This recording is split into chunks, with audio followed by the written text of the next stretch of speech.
tulabikanga abatono naye Katonda yeekava muki kunamba ate mami ekyawandiikibwa kimpano Mami Grace nti babiri obameka akola ki abeerawo. So tukkiriza nti Katonda okubeerawo okukola ki wekubyolede mu kifo kino. Haleluya, haleluya. Kapulemu okubira Mukama akakulokama. Haleluya, haleluya. Njagala mpulye enduli y'abantu nga kikumi wano. Haleluya. Kuba nunga abaza Mukama kubanga akuyingiza okubira. Haleluya. Kuba nunga abaza Mukama kubanga akuwadde ekisa. Kuba nunga abaza Mukama kubanga atukanyiza okuba paka olwaleero. Sikyakusaaga bannange, mwebaze mwebaze mwebaze Mukama, mwebaze mwebaze omanye beebiseemu omwaka omukadde naye Mukama atukanyiza. Mwebaze. Haleluya. Sirina kirala wabula tendereza.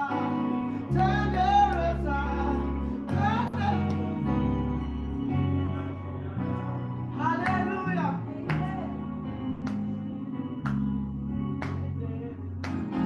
Sirina kirala wabula tendereza.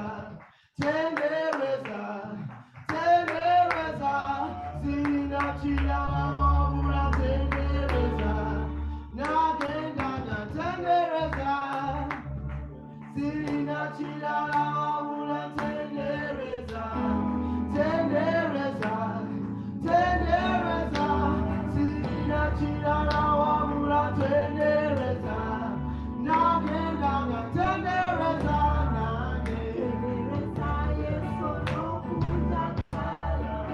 Tendereza. Tendereza Yesu okutagala. Tendereza. Haleluya.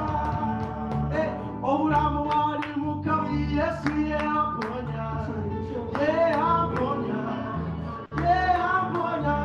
Obulamu bwali mu kabi Yesu yeamponya. Ngenda natendereza. Tendereza Yesu okutagala. Haleluya. Tendereza. Haleluya. Tendereza Yesu okutagala. Tendereza. Haleluya. Obulamu bwali mu kabi Yesu yeamponya.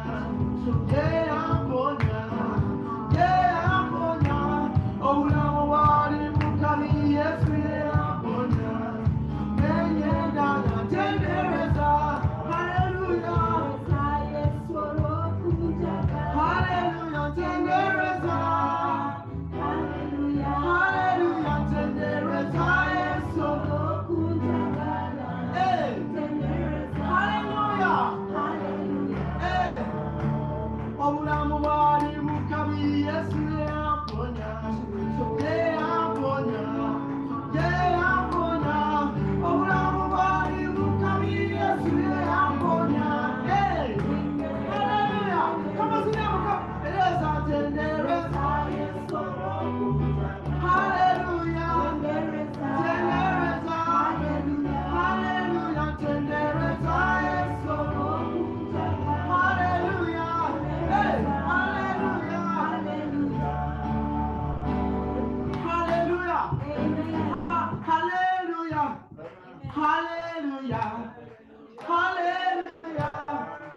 Haleluya. Haleluya. Sirina kirala wabula tendereza.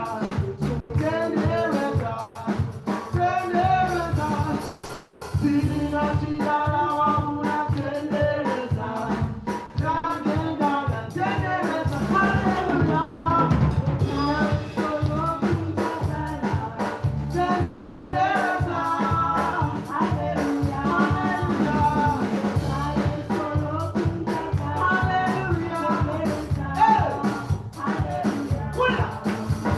Obulamu bwali mu kabi Yesu yeamponya.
And Olwa Twebaza Mukama. Hallelujah.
Tukaenda maaso kwebaza Katonda omwaka gwa Grigori 20 gwisseyo tutandise omwaka omupya gwa Grigori 23 naye tulina okwebaza Katonda kubanga abantu bangi nnyo ab'ebitiibwa abagenze olamu ggwanga lyatuwa n'okka Governor Bank of Uganda, Speaker of Parliament, n'abangi nnyo ab'ebitiibwa nga kukwako n'olaba Pera agenze, Popo agenze, Queen agenda, naye ffe banni balipenya ssente eky'okubajanjaba naye taaganda. Naye olukiwadde n'afuonya gweda amakerenda ag'efayirayo atukumira COVID abachina bakola COVID bagamba kyebatanyawo batugaba naye kati ekyebafukidde naye ffe wano Luganda tubalamu tulina kingi nnyo okwebaza Katonda tulina okwebaza Katonda era nga tugenda mu kigambo ky'Ezzabuli 136 njakusaba owooluganda tusomereko then tugende mu kwebaza Katonda ow'ekisa Katonda ow'amaanyi Katonda atununula Katonda atuwonya. Ezzabuli 136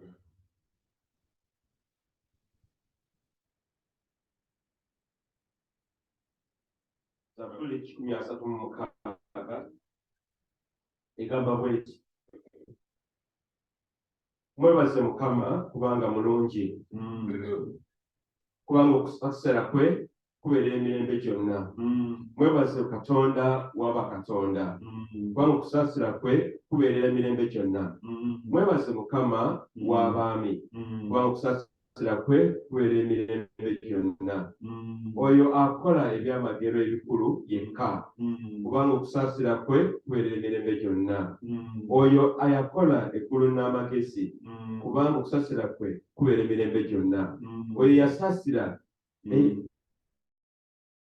eyayiririra ensi waggulu ku mazzi kubanga okusaasira kwe kubeerera emirembe gyonna olw'omusanvu oyo eyakola ebyaka ebikulu kubanga okusaasira kwe kubeera emirembe gyonna enjuba okufuga emisana okusaasira kwe kubeera emirembe gyonna omwezi n'emmunyeenye okufuga ekiro kubanga okusaasira kwe kubeerera emirembe gyonna oyo eyakubira emisiri ababereberye baabwe kubanga okusaasira kwe kubeerera emirembe gyonna n'aggyamu Isirayiri wakati mu bo kubanga okusaasira kwe kubeerera emirembe gyonna n'engalo ez'amaanyi n'omukono omugolole kubanga okusaasira kwe kubeerera emirembe gyonna oyo eyayawula wakati ennyanja emyufu kubanga okusaasira kwe kubeerera emirembe gyonna n'ayisa Isirayiri wakati mu yo kubanga okusaasira kwe kubeerera emirembe gyonna naye n'asuulira Falaawo n'eggye lye mu nnyanja emyufu okusaasira kwe kubeerera emirembe gyonna oyo eyaluŋŋamiza abantu be mu ddungu kubanga okusaasira kwe kubeerera emirembe gyonna oyo eyakuba bakabaka abakulu kubanga okusaasira kwe kubeerera emirembe gyonna n'atta bakabaka abaatiikirivu kubanga okusaasira kwe kubeerera emirembe gyonna Sikoni kabaka wa Abamoli kubanga okusaasira kwe kubeerera emirembe gyonna ne Ogi kabaka w'e Besani kubanga okusaasira kwe kubeerera emirembe gyonna n'agaba ensi yaabwe okuba obusika kubanga okusaasira kwe kubeerera emirembe gyonna obusika eri Isirayiri omuddu we, kubanga okusaasira kwe kubeerera emirembe gyonna. Eyatujjukira bwe twajera, kubanga okusaasira kwe kubeerera emirembe gyonna. n'atuwonya eri abalabe baffe, kubanga okusaasira kwe kubeerera emirembe gyonna. Awo ab'okulya awa ebyokulya ebirina emibiri byonna, kubanga okusaasira kwe kubeerera emirembe gyonna. Mumwebaze Katonda ow'omu ggulu, kubanga okusaasira kwe kubeerera emirembe gyonna. Omutonzi ono akulisiza buno omwaka gwa Buligooli. Bangi bagenze esente nga balina 10,000, ennyonyi zibatwala mu nsi z'endala ezo okubajjanjaba naye ne bigaana. Naye ffe wano olwala n'onywa akakerenda ka aspirini kapanado n'owona.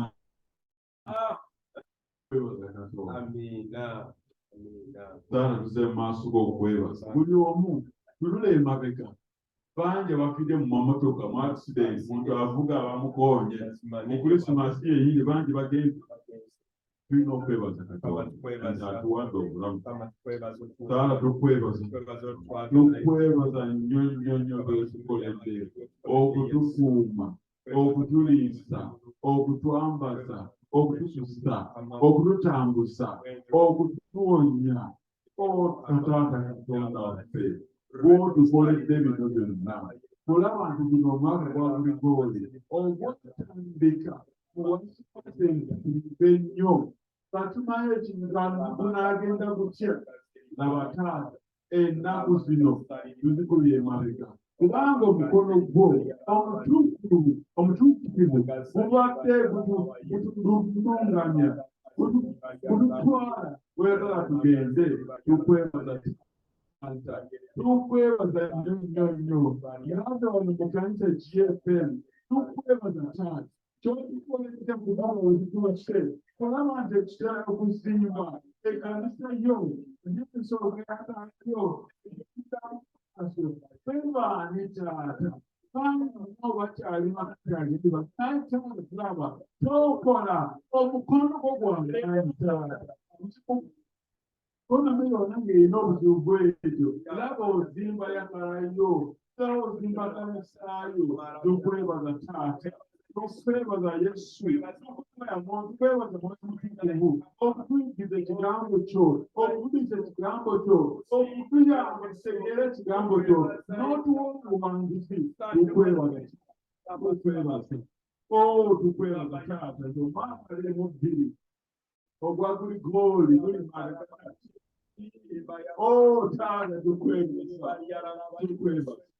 tukwebaza Yesu, tukusinza era taata webeteza omwaka 2022 tusaanyiwe mu Mukama.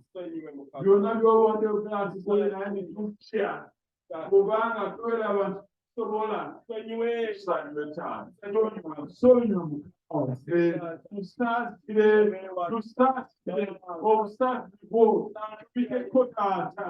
Twolaba ku bibi byaffe tubikeko taata, n'omusaayi gwo, n'omusaayi gwa mutabani wo Yesu Kristo, omusaayi omutukuvu.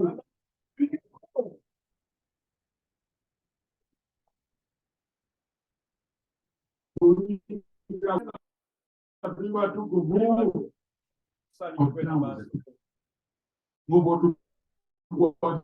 era nagwo n'omwaka tukwate kate nnyo.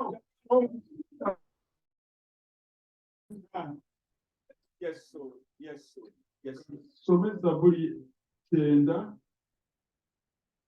ku lunyiriri gwa 14 ne 15.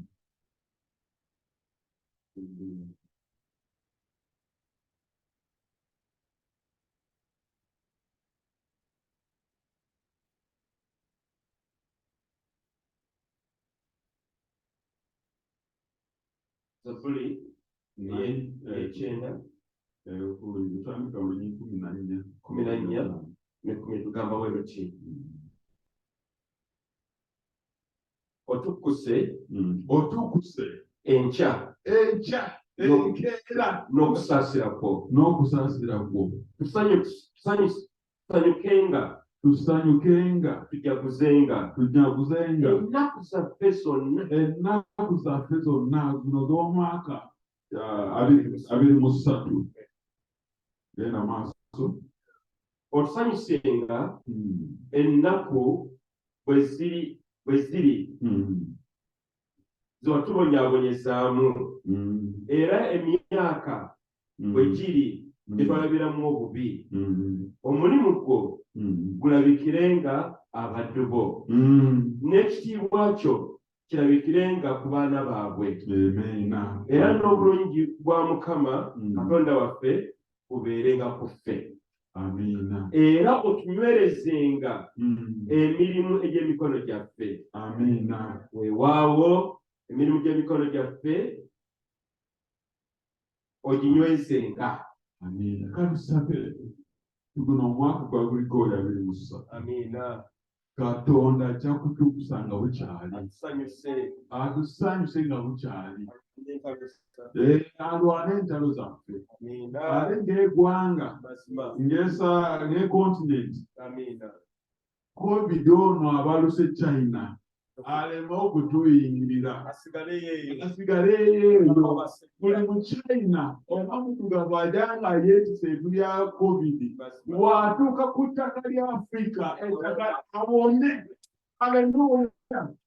Bw'asoola omuwuka gwa Afrika awonye, bw'anywa amazzi ga Afrika awonye, bw'awulira ebbugumu lya Afrika limuwonye. Haleluya Lord. Tukuze Taata omwaka guno gwa Gligori nga gwakatandika, tukwatireko Taata. Taata jangu tuwanize Mukama, jangu Taata, wangu Taata, ofuge Taata.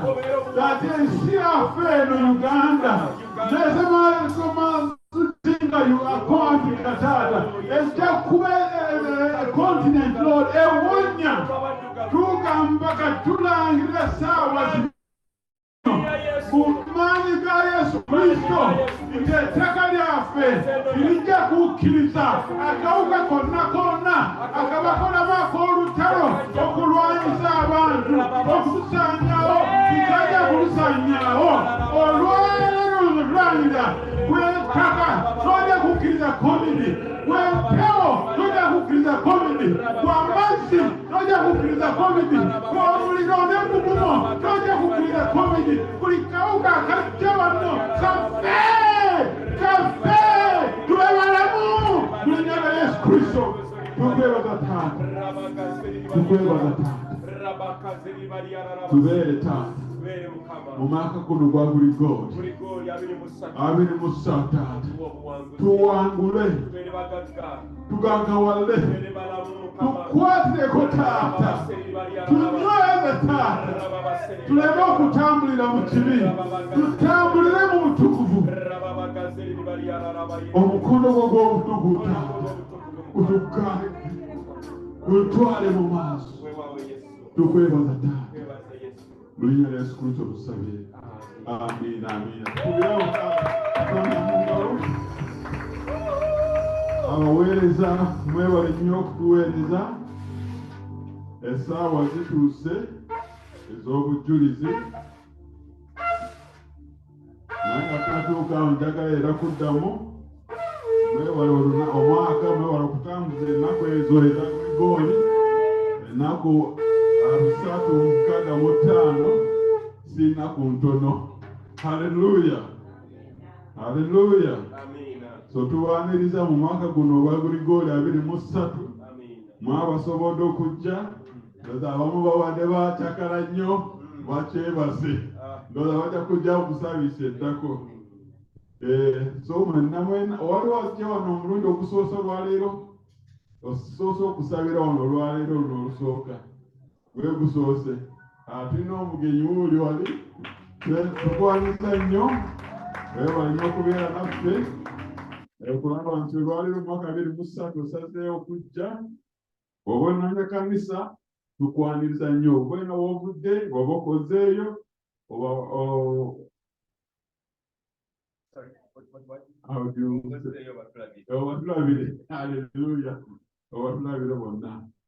Katwaka obujulizi oba praise report. Oba olina Katonda by'akukoledde omwaka oguyise, jangu obujulizi nga tutandike guno omwaka omupya ogwa Gulikooli. Amiina. Tulina obutikitiki butono, bantu nga babiri, mujje muwa obujulizi. Amiina.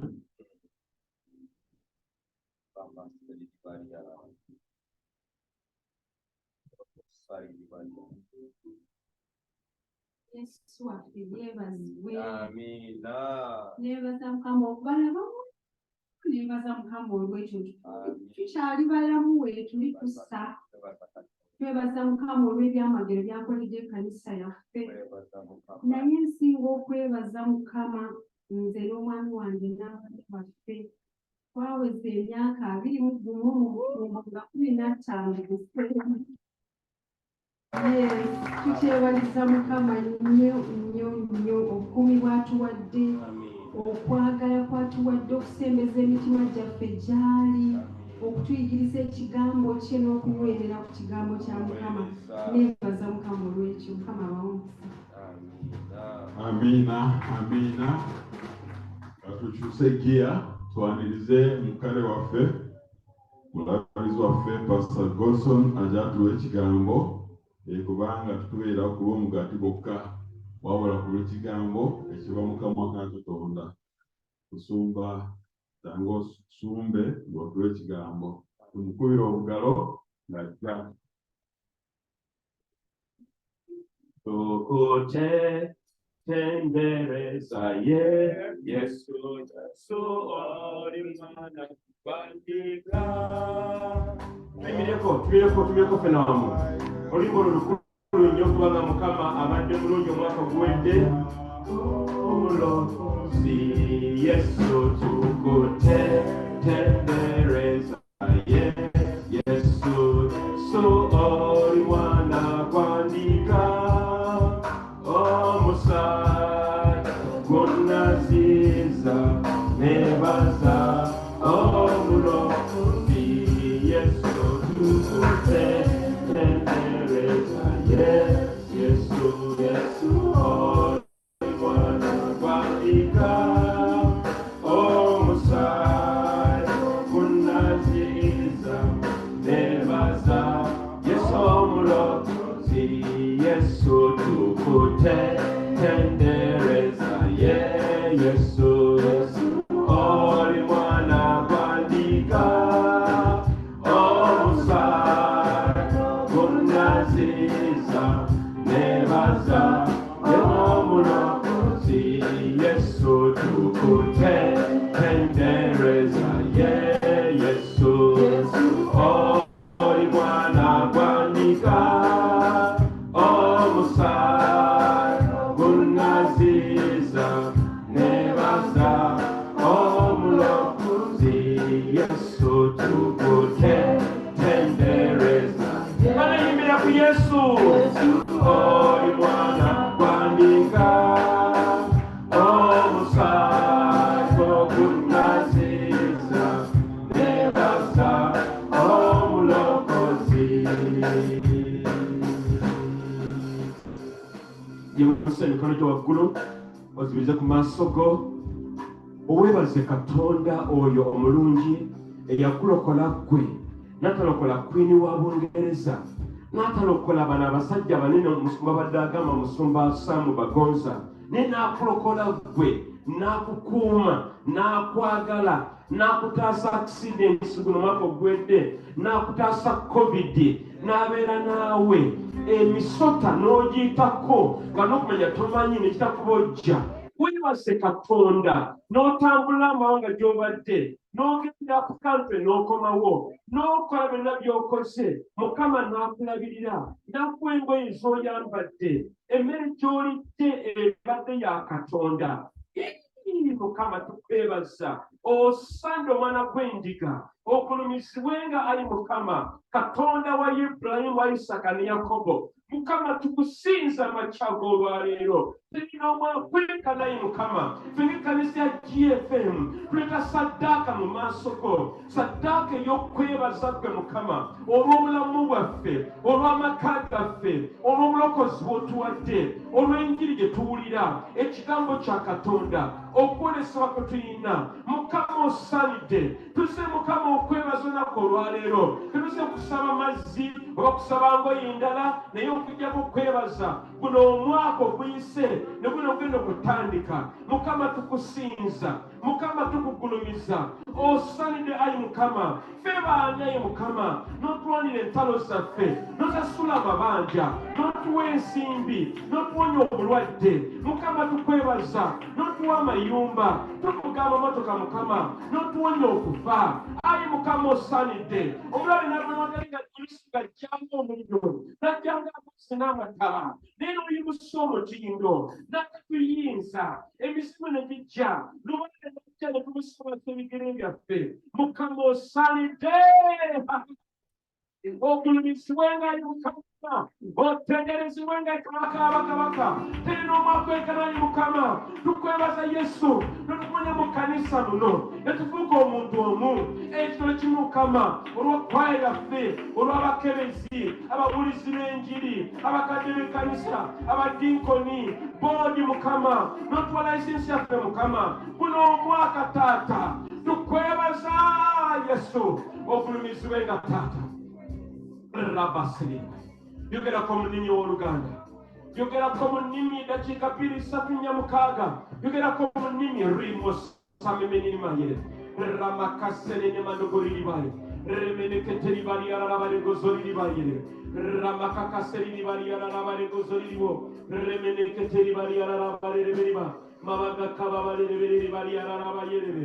Ribozeri ararabarereberiba. O retomomosareni mayirebe anyakwenka naye Mukama tukuwa ekitiibwa amachago olwaleero tukusinza ayi Mukama osalidde omwana gwendiga ogulumisibwenga ayi Mukama tukuwa ekitiibwa kubanga osaanidde otuwonyesa entalo ayi Mukama otuweereddewo nnyo Mukama oluusi omulabe nga wamanya okutusinga naye Mukama Bayibuli egamba nti munene ali mu ggwe okusinga oyo ali mu nsi era amazima gano badde munene gwe Katonda munene Katonda ow'amaanyi Katonda agobadde bantu Katonda amanyi Katonda amanyi endwadde Katonda waffe omugabirizi Katonda waffe atwagala ennyo eyatufiira ku musalaba e Gologoosa Mukama tukusinza amachago olwaleero era Mukama funa ettendo Mukama funa saddaaka ey'okwebaza okuva mu kkanisa ya GFM olumanyiza Yesu Mukama tukusuuta era tukwebaza Mukama w'abakama tumanyi ne kuno mwaka ogutandise tugenda kubeera abawanguzi n'okukirawo tugenda kubeera abasajja n'abakazi ab'okukkiriza tugenda kubeera abakazi n'abasajja abasabi abasiibi abasoma Bayibuli abakukiriza mu ggwe ayi Mukama tugenda kubeera ebyamagero n'obubonero n'ebyawonyo tugenda kubeera amateeka Yesu bimaliza gonna gwe Katonda kw'amaanyi ag'enjawulo ennyo Yesu ribosi rabakazi ribosababayaba riboteribani oga oga oga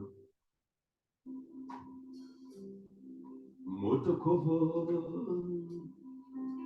mutukuvu mutukuvu we Katonda ow'amaanyi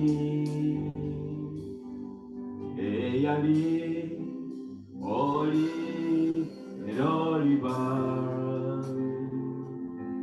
mutukuvu we Katonda ow'amaanyi mutukuvu mutukuvu mutukuvu mutukuvu we Katonda ow'amaanyi eyali oli n'oliba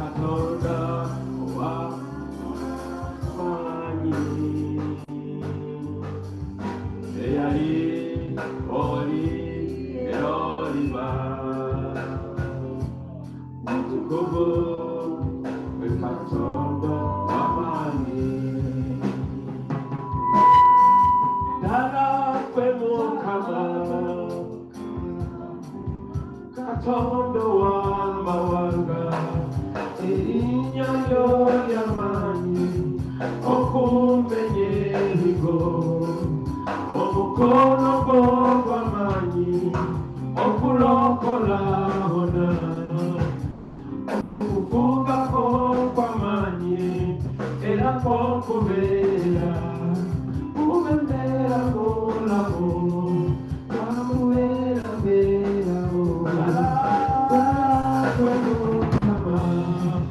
Katonda w'amawanga erinnya lyo ly'amaanyi okumenya ebigo omukono gwo gw'amaanyi okulokola bonna okuvuga kwo kw'amaanyi era kw'okubeera kubeera mulamu kwamubeerabeerawo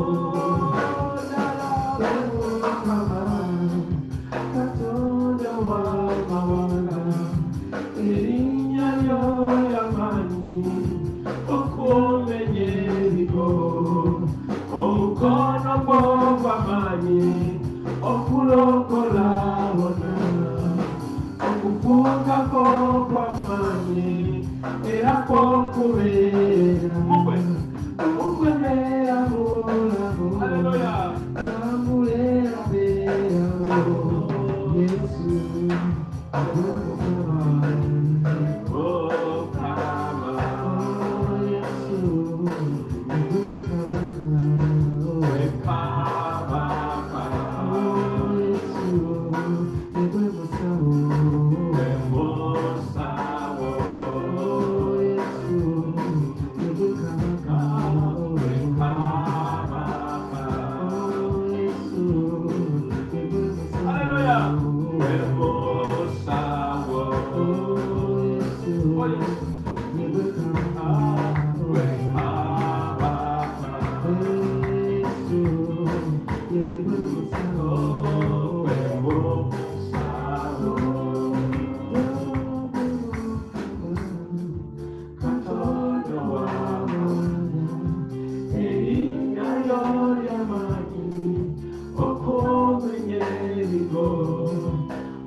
Ayi Katonda wa Isirayiri nga bwe tuyingiye mazima ddala oli mutukuvu omwaka oguwedde erinnya lyo limenya ebigo bingi limenyeemenye amaanyi ga sitaani n'otuwa obuwanguzi ayi Mukama omwaka oguwedde olokodde bangi kubanga omukono gwo gulokola buli omu omwaka oguwedde okufuga kwo kubeeredde ofuze ayi Mukama ofuze Uganda n'ofuga olukalu lw'abaddugavu olwa Afrika n'otubeererawo ng'omuzungu ayala kutusaanyaawo naye Mukama n'obaswaza n'otuwonya COVID n'otuwonya Ebola n'otuwonya endwadde n'otuwonya amabanja n'otuwonya okuswala n'otubeerawo ayi Mukama era mazima ddala gwe Mukama byonna gw'obimanyi obadde musawo era okyali Mukama tubeereza saavisi eno yakwebaza. Tusobola okwebaza kabona ayimuka. Mukama kkiriza saddaaka ey'okwebaza. Mukama akwebaza. Era nga tujja mu kigambo kino ekigenda ekibeera n'okwebaza ayi Mukama obeere mu masekkati gaffe. Nongera Mukama okusaba nti abooluganda bonna bakutuuka nabo batuuke Mukama. Kubanga saavisi eno nkulu nnyo nga tuli ku wankaaki w'omwaka omujja 2023. Mukama weekomeze mu linnya lya Kitaffe n'ery'Omwana n'ery'Omwoyo Omutukuvu. Tuliko Yesu ngalo ez'amaanyi tuyinza okutuulako. Mwebale nnyo okwaya, mwebale nnyo bandi, mwebale nnyo abooluganda. Tusobola okusinza wamu ffenna ng'abakkiriza Kristo Yesu. Nyongera nte okubaaniriza mu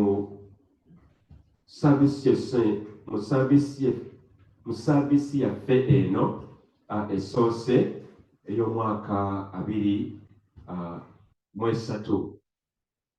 Era nga twebaza Katonda kuba Mukama atubeereddewo nnyo ate abadde mulungi. Senga teyali Mukama osanga twandibaddewo. Bannange si bwe kiri? Senga teyali Mukama tetwandibaddewo. Naye olw'obulungi bwa Katonda tuli wano olunaku olwaleero. Era nze nkakasa nti nno Mukama alina ekigendererwa lwaki atuwadde ekirabo ky'obulamu. Twebaza Mukama nti omwaka guno gutandika nga tetumanyi kigenda kubeerawo, kubanga 2022 agenda okutandika nga twakava mu COVID, nga amawanga gabadde gaggaddwa okumala emyaka 2 nga teri muntu atambula, teri muntu alinnya ennyonyi, obutale buggalewo, gwe nange twalina lukusa kutambula kubeera mu kibuga. Era baali bangi baakwatanga kubanga atambudde okuva mu maka ge. Naye newankubadde nga byali bwe bityo, Mukama atubeereddewo nnyo nga n'amakanisa gaali magale weewuunye, naye amabaala gaali gakola naye ng'amakanisa go gavumenti yagamba go bagattale. Era ebiseera bagamba n'amasawo gaakola sente za nnyingi, naye mu byonna byonna ebyo Mukama amazeeko guno omwaka mu buwanguzi obw'ekitalo ddala ennyo ddala. Otuyimiridde kaakano, tuyimiridde ku wankaaki omwaka omujja nga bwe maze okukyogera already. Era ndowooza wankaaki eno tuyimiridde mu nsi y'omwoyo mukulu nnyo. Lwaki? Kubanga wadde nga mwezi gwa Guligooli si gwa Bayibuli, naffe gwe tukwatako, si bwe kiri bannange. Tulina omwaka ogwa Mukama ogwa Bayibuli naye n'omwaka ogwa Guligooli, era gavumenti zonna kwe zitambulira. Era newankubadde nga tumanyi kuno leero neka leero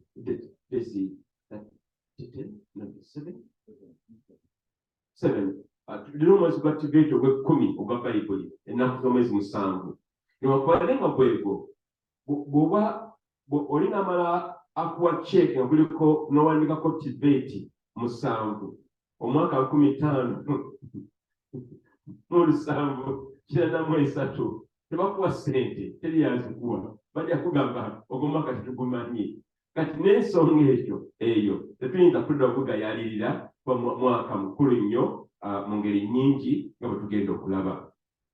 Era ndowooza nti era kigwanidde okutandika omwaka guno omujja n'okwebaza. Omwana omu yawandiika obugambo buno bwanyumidde nnyo.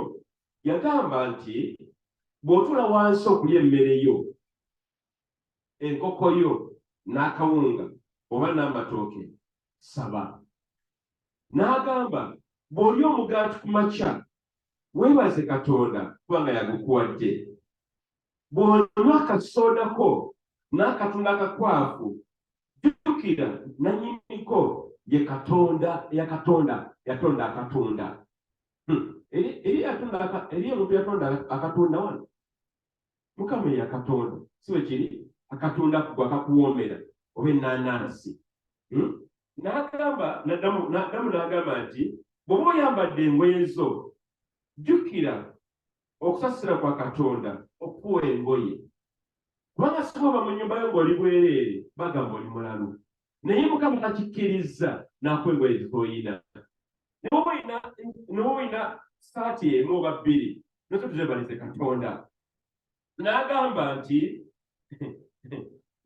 bw'oyimusa amaaso go waggulu n'olaba ebire n'olaba emmunyeenye, mazima ddala weebaze Katonda eyabitonda waggulu n'ebitagwa wansi.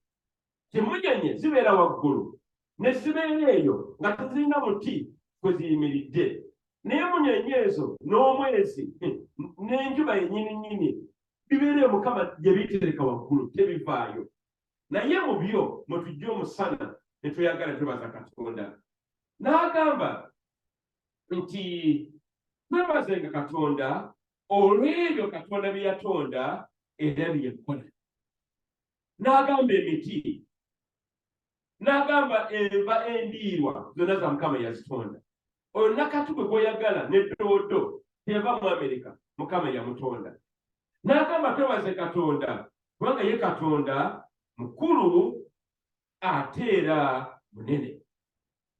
Kati nga tuzza olunaku olwaleero okwebaza kuno tetwebaza bwebaza ki Mukama ekyo kyakoze oba bitweyagalidde mu mwaka guno, naye ebyo Mukama byasalawo ye nga ye Katonda mwene okubikola.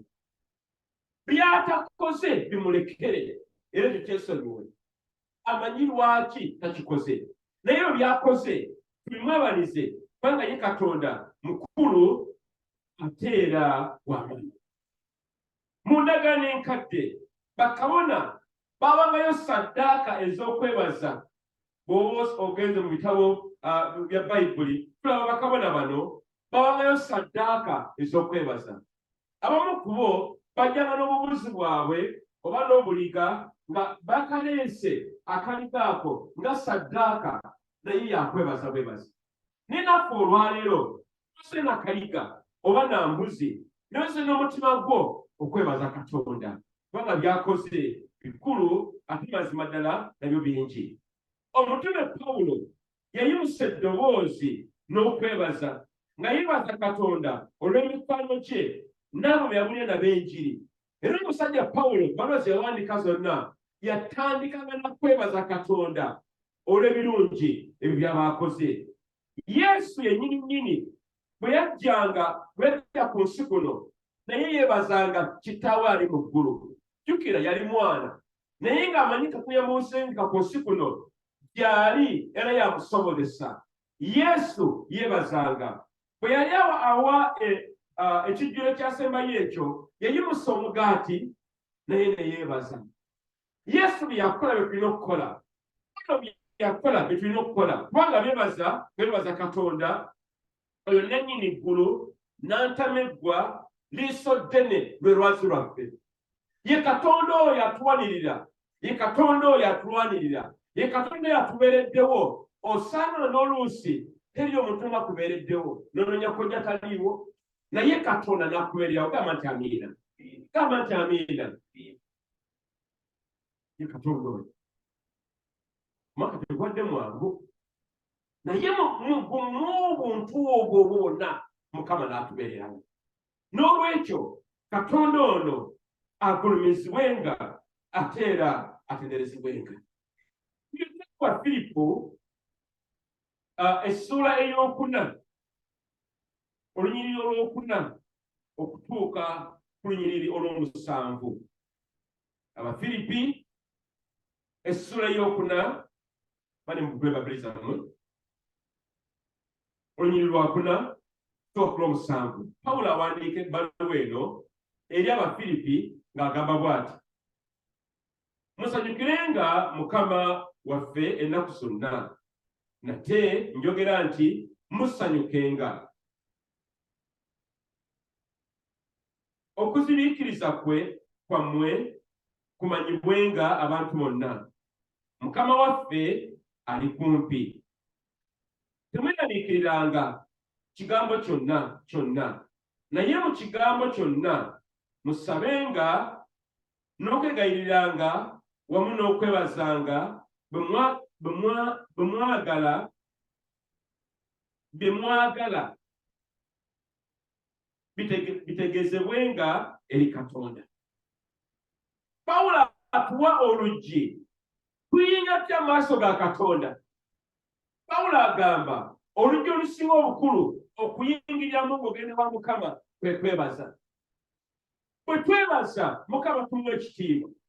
Bwe twebaza Mukama tumuwa ekifo kye ekimusaanidde nga ye Katonda n'antameggwa oba lisoddere.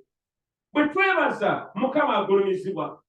Naye buli twemulugunya, niwemulugunya kano, niwemulugunya kali, bwe tosiima, ne kano kabi, n'olugunya mubi, Mukama mulembesa ekyokukola. Naye buli lwe twebaza Mukama tumuwa ekitiibwa ekimugwanidde. Kubanga bagambako nakibagambako ndowooza. Ewange nina muwala wange omwana mu maka gange owokubiri ya Aryana. Aryana ye mwana ajja okwebaza buli kantu k'omuwadde. Kakati Aryana kubanga yeebaza era asiima, bw'abazza okusaba ekirala laasima ne wakino kinoonya giki. Lwaki? Kubanga okimanya Aryana mukazi mwebaza, mwana yeebaza. Njagala Mukama atuyambe gwe nange tubeere abantu abeebaza Katonda. Guno mwaka omupya ogenda okutandika, weebaze Mukama. Tokoowa kumwebaza emisana n'ekiro. Mu kwebaza okwo Mukama mutuviirayo. Tugende mu Zabbuli 17, ebintu ebiwerako 1-2-3, tugende mu maaso. Zabbuli 17.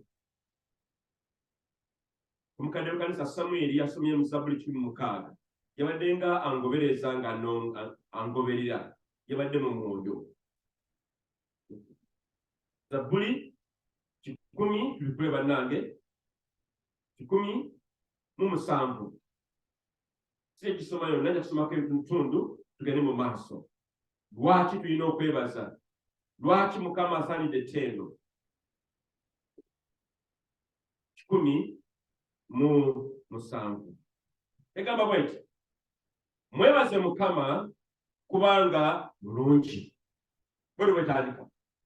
Eryayinza okupakanya ensonga eyo. Eryayinza ogiwakanya n'agamba nedda busumba olimbye. Kyalimbye. Zabbuli egambye mwebaze Mukama kubanga mulungi. Okusaasira kwe kubeerera emirembe gyonna. Mukama boogera bwe bati, eyalumira mu mukono gw'omulabe n'abakuŋŋaanye mu nsi ennyingi, mu buvanjuba ne mu bugwanjuba, mu bukiika obwa kkono n'obwa ddyo. Bakyamira mu ddungu mu kkubo omutali bantu, ne batalaba kibuga kya kutuulamu. Baalumibwa enjala n'ennyonta, emmeeme yaabwe n'ezirika mu bo. Ne balyoka bakaabira Mukama mu nnaku zaabwe, n'abawonya mu kweraliikirira kwabwe, era n'abagulumiza mu kkubo, n'abaluŋŋamiza mu kkubo eggolokofu, batuuke mu kibuga eky'obulamu.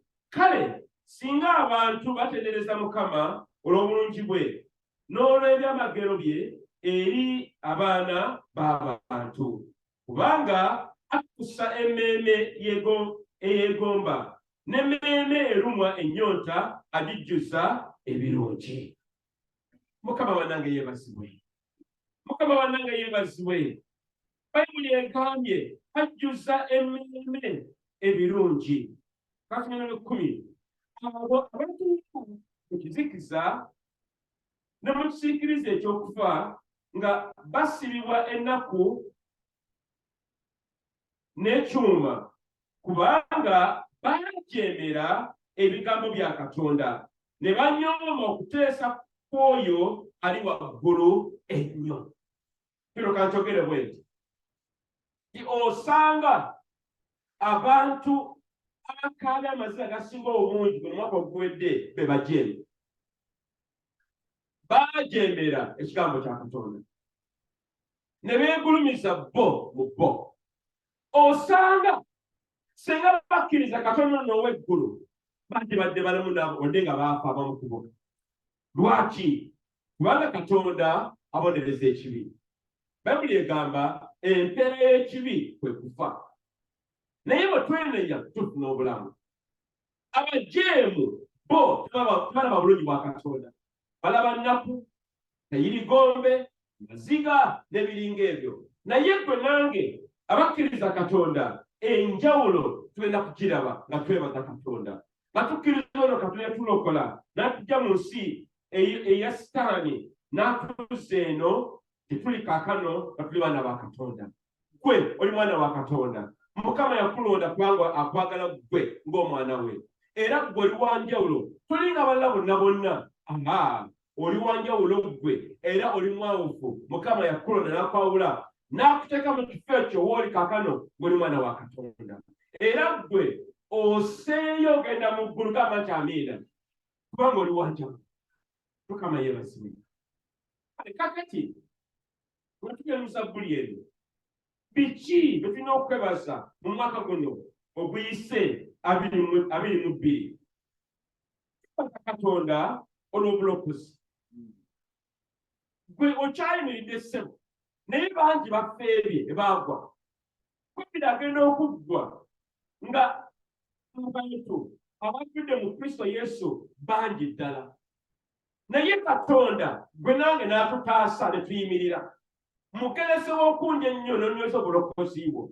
N'ekigambo kya Katonda n'olimira mu kusaba ne mu kusiiba n'ojjanga mu kkanisa oba osobodde. Katonda oyo tulina okumwebaza olw'obulokozi bw'atuwadde. Obulokozi obwo tebwali bwa nsimbi oba bwa ssente, bwali bwa bwereere.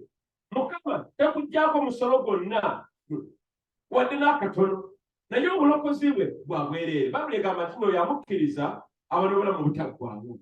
Era ekyaffe kirina okukola bukkiriza ebisigadde ntubimulekera.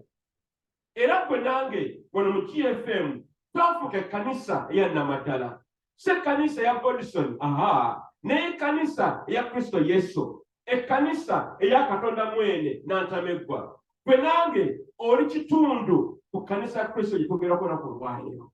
Era Katonda n'atwagala nnyo kubanga obulokozi bwe yatuwa yabutuwa kubanga ayagala era ng'atwagala ffe gye tuli.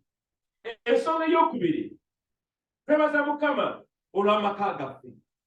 Twebaza Katonda olw'abaami Mukama be yatuwa.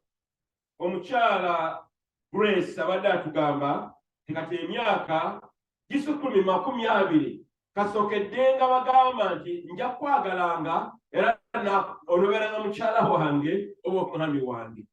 Myaka 20 si mitono bannange. Naffe no tubagoba ka 17.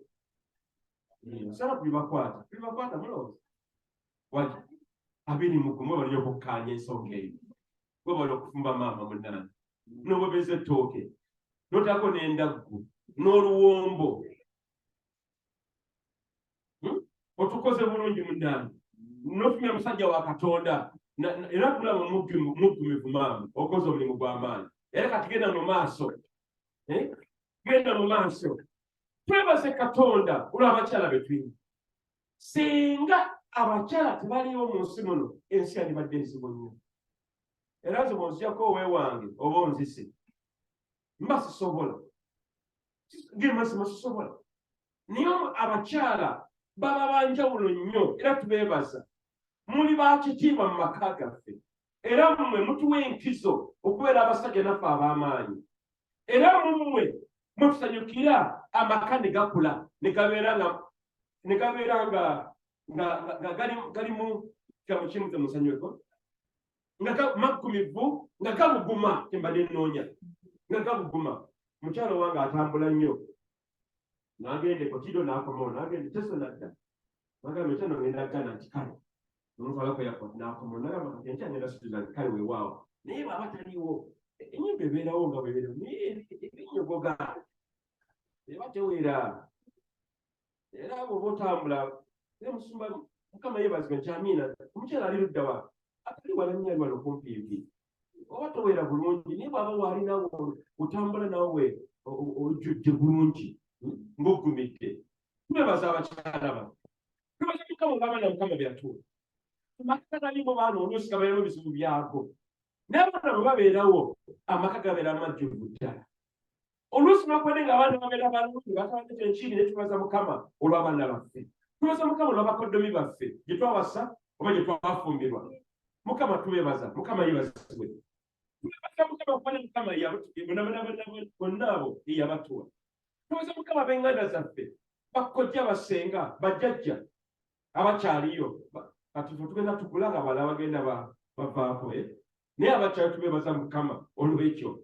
Tubeebaza Mukama kubanga Mukama atubeereddewo nnyo mu maka gaffe. Ate tuba ne famire endala wano mu kkanisa ya GFN. Tuli muntu ki? Katonda waffe ali ki? Tulina omuziro ki? Gye tugenda wa? Mukama yeebazibwe. Mukama waffe yeebazibwe bannange. Tubaza Mukama olw'amaka gaffe. Tubaza Mukama emirimu gy'atuwadde mu mwaka oguwedde. Emirimu gye tukoze. Bizinensi ze tukoze. Tubaza Mukama nti ye atuwadde ebyo byonna by'asobola okutuwa omwaka ne guggwako. Abamu ku mmwe mukutira ku mirimu gyammwe. Abalala ne ssente z'ofuna kaakano ziri waggulu okusika ku ezo ze walina emyaka gy'emira gyonna. Naye buli mwaka oguwedde Mukama n'akukuza n'akuyimusa. Abalala tebalina na mirimu, balina ky'ojjamu nsimbi ziri awo. Naye kaakano naye bw'otambula waleeta ogiggyeyo mu mangu negamba bwadde ogamba kyokozi ng'ekuli mu ngalo kubanga omanyi nzijuvu era ngumu ddala. Twebaza Katonda byonna ebyo Mukama yabikoze. Twebaza Mukama byatuwadde ebikalu mu ngalo zaffe. N'atuwa ka TV, n'akuwa engatto z'oyambadde, n'atuwa ettaka. Abamu ku mwafuna ettaka buno omwaka oguwedde, n'amayumba ne mugazimba. Mukama tumwebaza. Mukama atubeereddeyo bannange abooluganda. N'okuwadde ng'ennyumba tubakuggweeyo tujye baleze tutunda. Guno omwaka guno gwe tulimu ejja kuggwa, gamba nti amiina. Mukama akoze ebikulu mwaka oguwedde, naye byagenda okukola guno bijja kusukkuluma, ajja kuwulira lwaki bigenda kusukulumawo. Twebaza Mukama tutambudde. N'ogenda Lamu n'odda. Abakadde baffe ne babadde embaale ne bagenda ne bakomawo. Mukama n'abatambuza. Naye ne mukomawo ne musanga emmotoka nga zigudde wansi. Obubenje nga bungi. Naye ffe Mukama n'atutambuza. Bano balinnye ennyonyi. Ne mutambula bulungi. Oda Samu yali Ethiopia, si wekyo buli mwaka. Ethiopia no si bukulu bagamba okutambula oyinza okwewuunya. Mu nnyonyi n'atambula, nnyonyi n'ekka bulungi era n'eyimuka ne bavaamu. Mukama tumwebaza. Tutambudde bulungi. Tulinnye boodabooda bannange. Nze omu ku abo oluusi ngamba zino emmotoka twazisangawo kaninnye booda. Naye booda nga zisinga. Zirabenya amagulu. Ebisago bingi. Naye Katonda gwe n'akukuuma. Bwe nninnya booda olulimi lunyala nnyo okuyimba. Mu luyige lwa musango lugamba yebigamba oluyimba atya lugamba the blood. Oh, the blood that conquered Satan. Lunyimba paka lwentuka gye ngenda musanyi. Ogwangula Sitaani.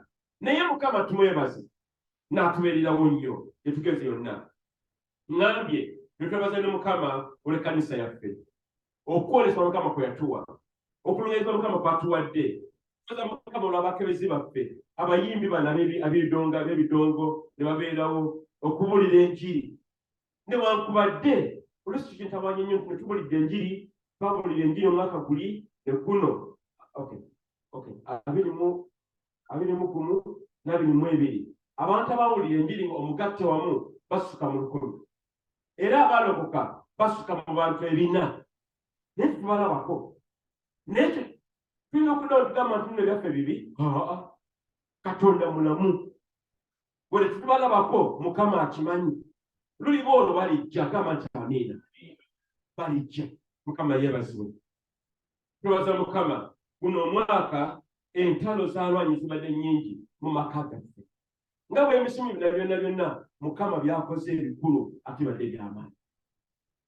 kakano tuyingidde mu mwaka omupya oba bulikoli 23 njagala mu kukkiriza okungi twebaze Katonda wadde tuba kugulabako naye kubanga tuli bakkiriza ffe tumwebaze nga n'obudde bukyali kubanga ebyamagero n'obubonero n'ebirewuunyo bigenda kusukkuluma. Lwaki bisukkuluma? Kubanga n'ogabe naye teyeebase mazima mulabe takuze ki yeebase naye Katonda waffe ajja mulaga ennoga enakumutwe ajja tubbirayo. Tubagambye bannange olwedde omwaka gutandise naye nga ekiri mu China COVID ayimuse mu China mukambwe ate bwe bamutandika akibanoonya batefe abaddugavu batwale goodi waffe age n'ekirembe bikibe benettaka beetikke naye Mukama n'abalaga Katonda w'abaddugavu na w'amaanyi. Gamba nti amiina, gamba nti amiina. Ebyamagero bigenda kubeera biri guno mwaka nnyo. Nafunye omukisa okusoma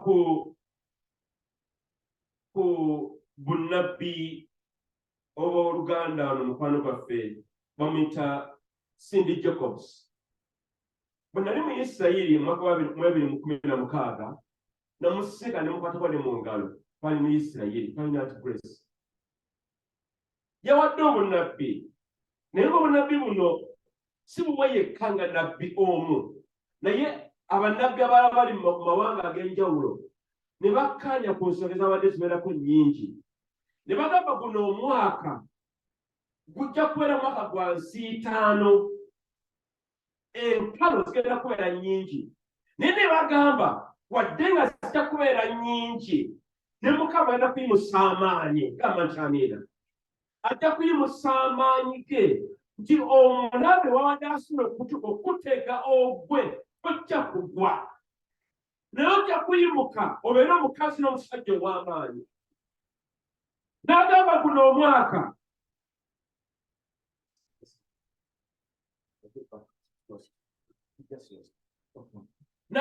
omwaka gujja kubeera mwaka gwa buwanguzi. Oluusi tutya entalo naye ng'ate mu ntalo mwe muba obuwanguzi bwaffe. Obujulizi buba mu kugezesebwa n'okuwangula. Bw'owangula okugezesebwa ofuna amaanyi n'obuwanguzi.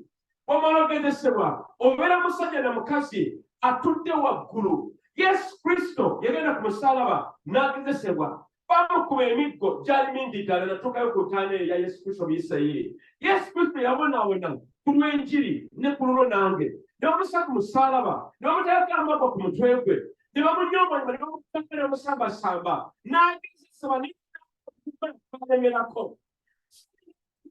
Kiwedde ne bamukuba ne bamutta ne bamuziika. Nga tubali bakimanyi amaze omubonyabonya bamukubye afudde bamuziise era nga mu Geyeena Sitaani ne basala ente ez'okwebaza nti omulabe waabwe awedde. Siko bwali mulowooza zayitawo kyaliwo nekusabazabuddewo. Yesu Kristo n'asukira okuva mu bafu n'ayimuka okuva mu ntaana n'avayo nga munamutaye bwene ng'ate amaanyi gaaliga gasukuma kugasooka. Taani bw'atyo bw'alowooza wadde ng'atukudamba wadde ng'akoze biki tujja kubeera balamu era tujja kubeerawo.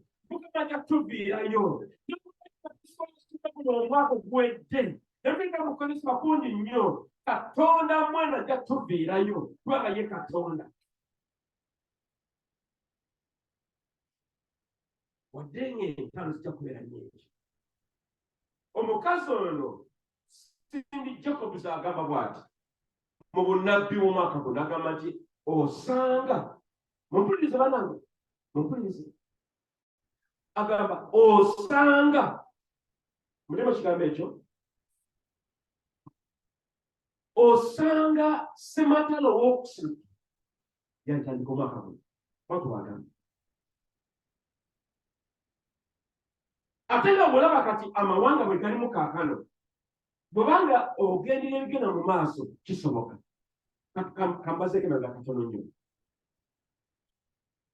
Twali mu COVID, amawanga ne gaggalawo, teryafuluma, teryakola ki, teryayingira. Agamu ku mawanga agasinga okukosoba mu nteekateeka eyo yali China. China ze zimu ku nsi kati ezisinga amaanyi mu mawanga gonna, osanga basukulumye ne kuba Amerika kaakano. Kati aba China ne babagamba mwe abatandika COVID nga ge gaali amazima ne beegaana, naye ate ne bakifuna obusungu. Kakati balina obusungu obwo bubanyiriza kino bagamba COVID yagwa waabwe ng'ate ge mazima.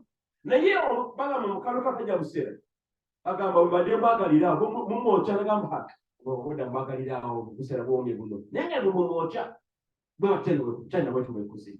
Kakati bwetulya ebigenda mu maaso, tulina olutolugenda mu maaso mu Ukraine. Ukraine ensi eri mu masekkati gwanise ku sayidi ya ddyo, the eastern side of the world.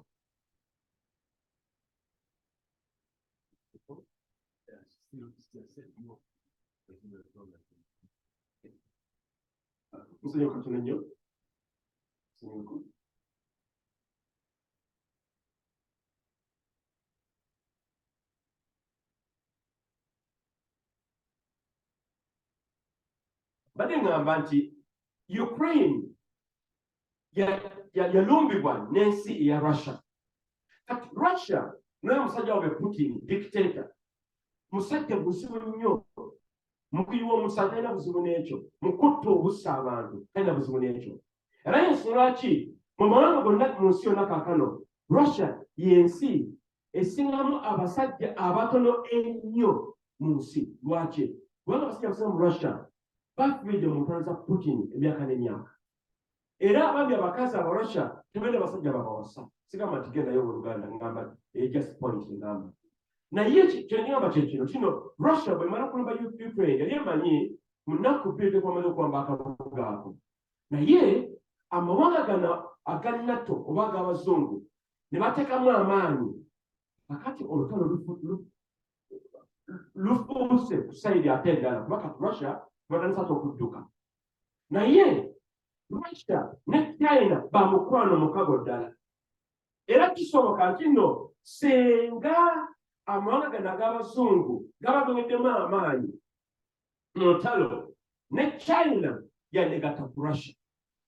Juga China yemu ku nsi esinga amagye amangi mu nsi. Senga ekyo kibeerawo bannange sematalo abatuuse. Sibijja kubuza agamba nti guno omwaka guno bantandika sematalo gwokusatu. Naye kanjogerwe gwe alina Kristo si kiseera kya kupya. Lwaki? Kubanga amalikulo y'eri waffe.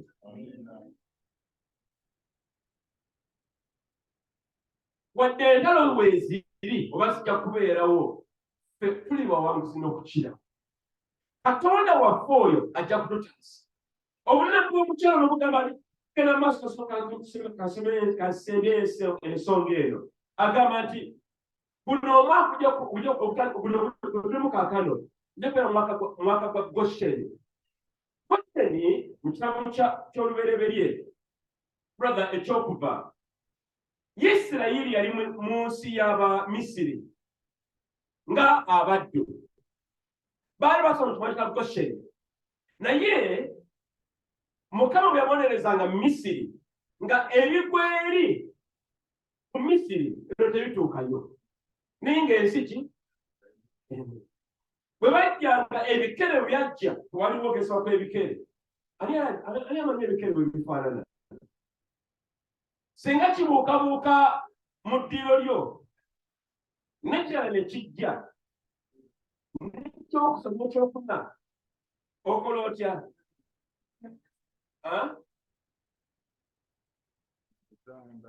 Waliwo Oluganda yali atumiza nti bano abasajja bakola ebikalaye eby'empuuta Maybe vera kumpipi na n'obusikoosiko oluusi. Ese oki mwaba asiga empuuta. Kikere okiba kibuukabuuka. Yagwa mu kalaani.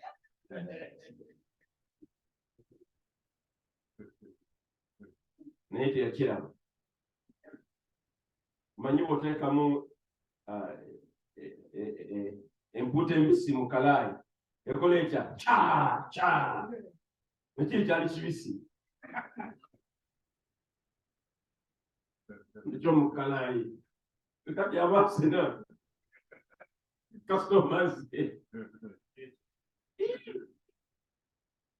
ine empuuta nga yanjawulo.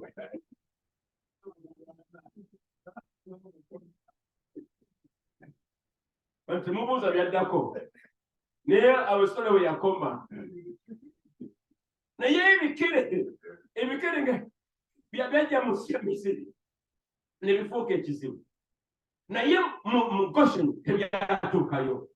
Kale omukyala atugamba nti no gwe nange abakkiriza Kristo wonna w'oli wajja kufuuka Goshen wo ebibeera ebituuka eno kubanga Mukama alina enkizo gy'oli gwakwagala. Ababbi bajja kuppanga wala naye wo balaba bitooke. Lwaki? Omukono gwa Mukama gujja kubeera gudde. Y'ensonga lwaki twebaze Mukama mu kukkiriza nti guno omwaka 2023 gujja kusukkuluma ku byamagero n'obubonero okusoma kw'oguwedde. Tafanga mulamu era akyalina amaanyi. Katonda olw'omwaka guno kubanga Mukama Katonda ye takyukanga y'omu jjo ne leero wamu n'enkya. Abakolinso 7 egamba nti Katonda yateeka buli kimu kyonna okukwatirwa awamu. He holds all things together. Byonna byonna bimanyi embeera zo, enfuna yo, amakaago, abaana bo, ebikwatako ggwe, obulamu bwo bwonna abumanyi. Kubanga ye byonna byonna bikwata wamu, tumwebaze kubanga abisobola. Tebijja kumulemerera ye Katonda. 3 wadde nga gyogera mwaka gwa nsi 5 tujja kubeera bawanguzi n'okukirabwo. Yega mu 9:11 bikolo bana Luganda sana kuyo tusome Yeremiya 2:9 Yeremiya bikolo baba nyo ndio tusome sana kujabula jabula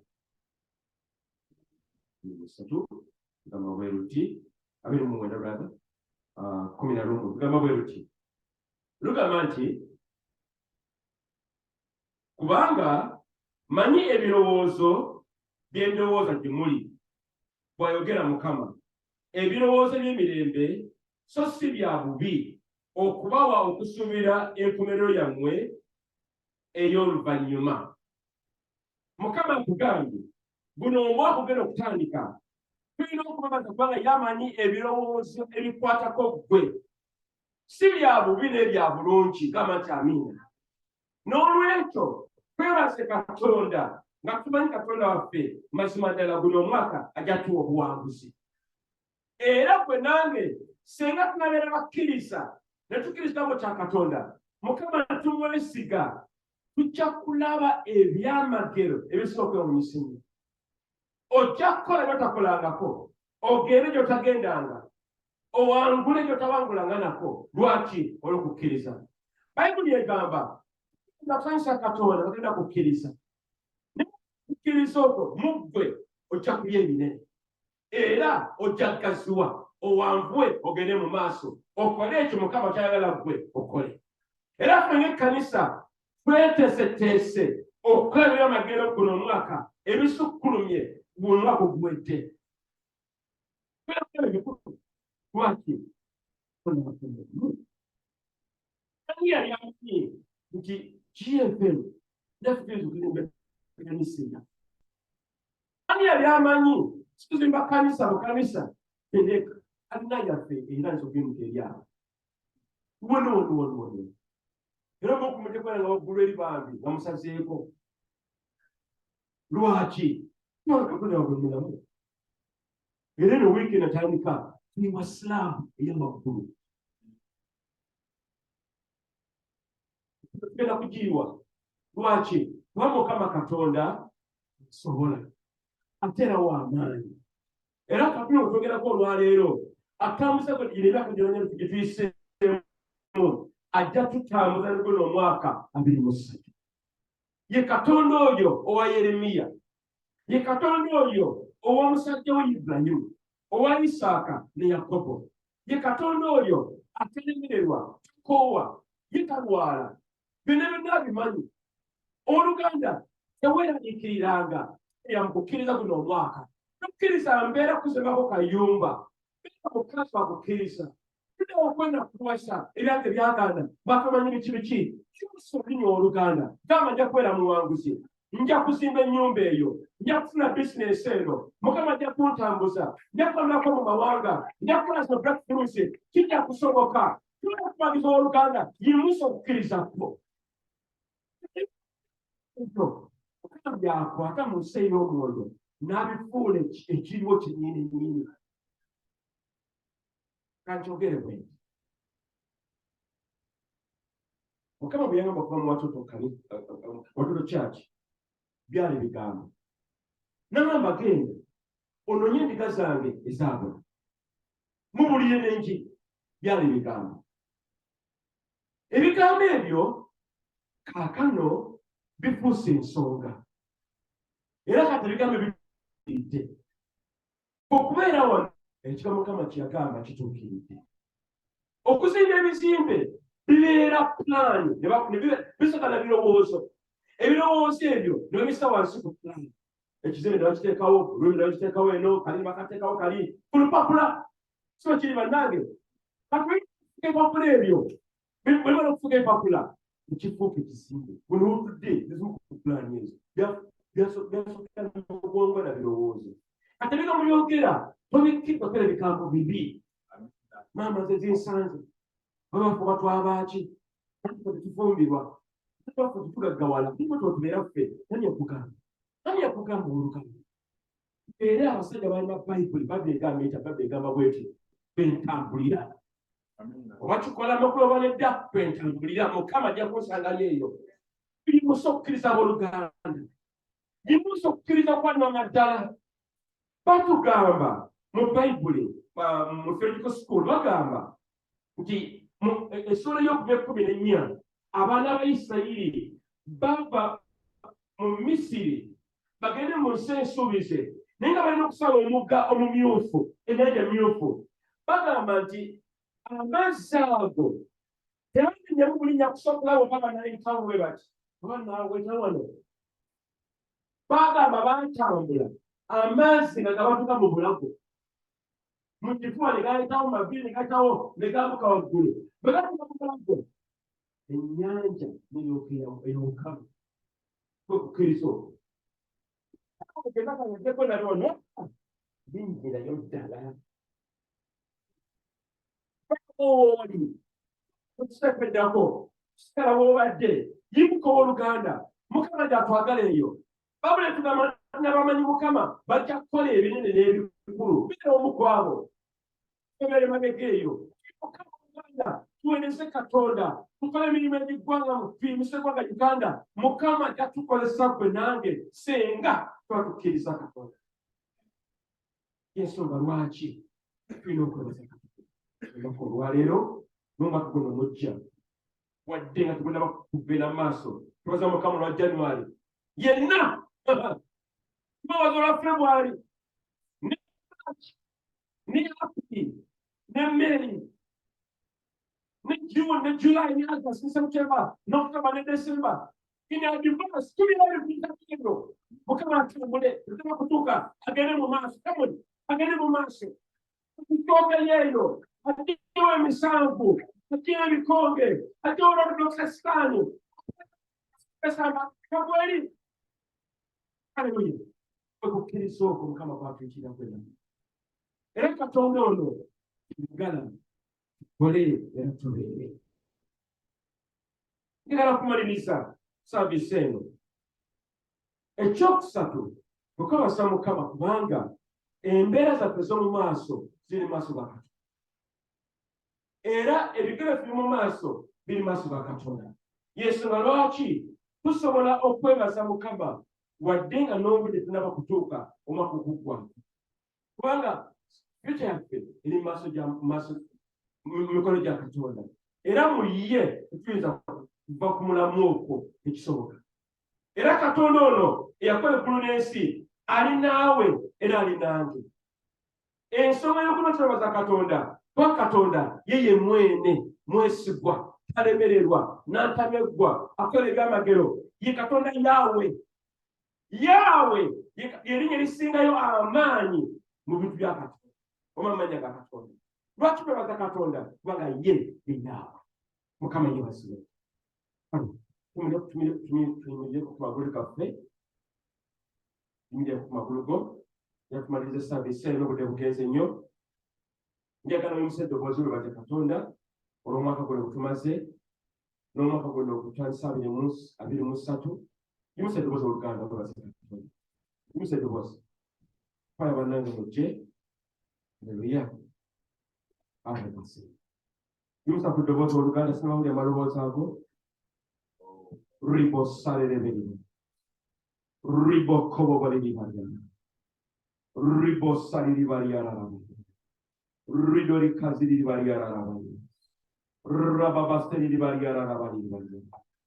Rikazeri bariana rabani bari. Rinari kaziri bariana rabani bariana. Ribo saliri bariana rabani bari. Mukama tukwebaza omwaka ogw'ete. Tukwebaza Mukama olw'omwaka guno kanisa omupya Yesu. Mukama tukwebaza kubanga tumanyi tujja kubeera balamu.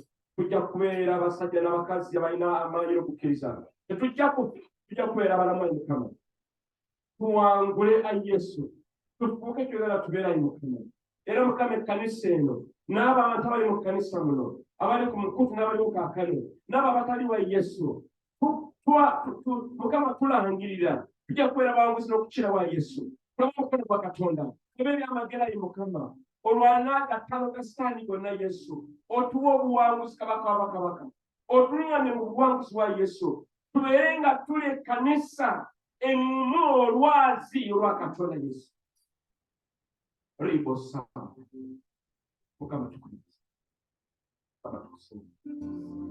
Tukuliza Yesu.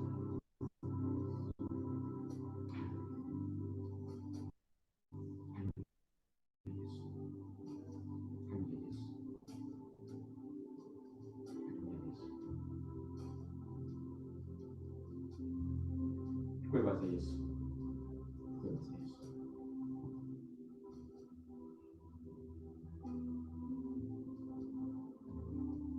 Yakusaba abakebezi kunganya ebirabo byaffe. Ushers, let's do our collections right now. Kwaitwe oluyimba lumu ne mukadde sanga wajja okutuwa ebirango malezi saavisi eno. Tuyinza okutulako ne bamwe.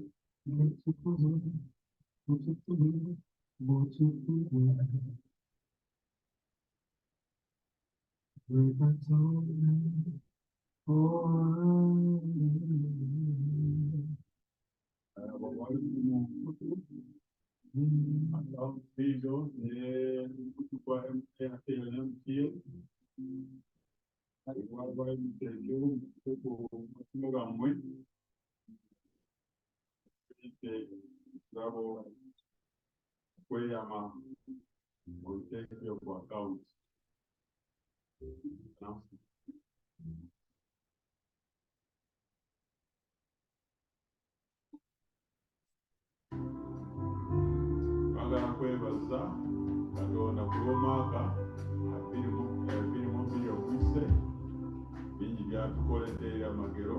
Twagala kwebaza Katonda. Kwebaza Katonda kuno omwaka ogutandise kuva ku January mpaka December. Bingi bye Katonda agenda kutukolera, tumwebaza omwaka nga gutandika. Era okusaba okwolwokusatu tujja kutandika wiiki ejja tujja kubanga tusaba olwokusatu ekyoto kya wano kubanga okusaba kuzimba ng'ekanisa nja kusaba mukadde waffe sekasaala ajja kusaala esembayo mu saavisi ng'egwawo